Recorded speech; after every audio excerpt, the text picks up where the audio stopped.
What would you do if you found yourself lost in a cemetery? An ordinary question perhaps, but not for our young protagonist. He had been wandering for nearly 2 hours, the gravestones stretching endlessly around him, the sky growing darker with each step. The chill of the night air was beginning to seep into his bones, a cold reminder of the grim surroundings. At last, in the distance, he noticed 2 small figures standing silently in front of a grave. Their backs were turned to him, their postures still and unyielding. Relief flooded through him. He wasn't alone. Gathering his courage, he approached and asked, "Can you tell me the way out?" The children didn't move, didn't even glance his way. They simply kept staring at the gravestone in front of them, their gaze fixed and unblinking. After a long, chilling pause, they raised their hands in unison, pointing to the left side of the cemetery, all without turning their heads. Confusion swept over our young hero, but desperation won out. He thanked the silent children and began walking in the direction they pointed. It was only after taking a few steps that he realized the time. It was already 7 p.m. The realization sent a shiver down his spine. He whispered to himself, "Why would 2 kids still be here at this hour?"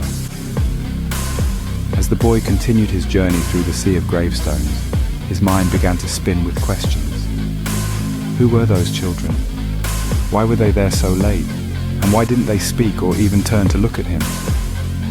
A sense of unease began to grow within him, gnawing at his courage. As the minutes turned into hours, his fear grew alongside his confusion. The cemetery seemed to stretch on forever, an endless maze of stone and shadow. The silence was deafening, broken only by the crunch of his footsteps on the gravel path. The darkness seemed to close in around him, the world outside the cemetery walls, lost to his sight. And then, just as the boy was about to give in to despair, he saw it, a gate, an exit, the way out. Relief washed over him, but it was quickly replaced by a new fear. The gate was locked. His heart pounded in his chest as he rattled the heavy iron bars, but it was no use. He was trapped. And then, behind him, he heard a sound, a soft, chilling giggle.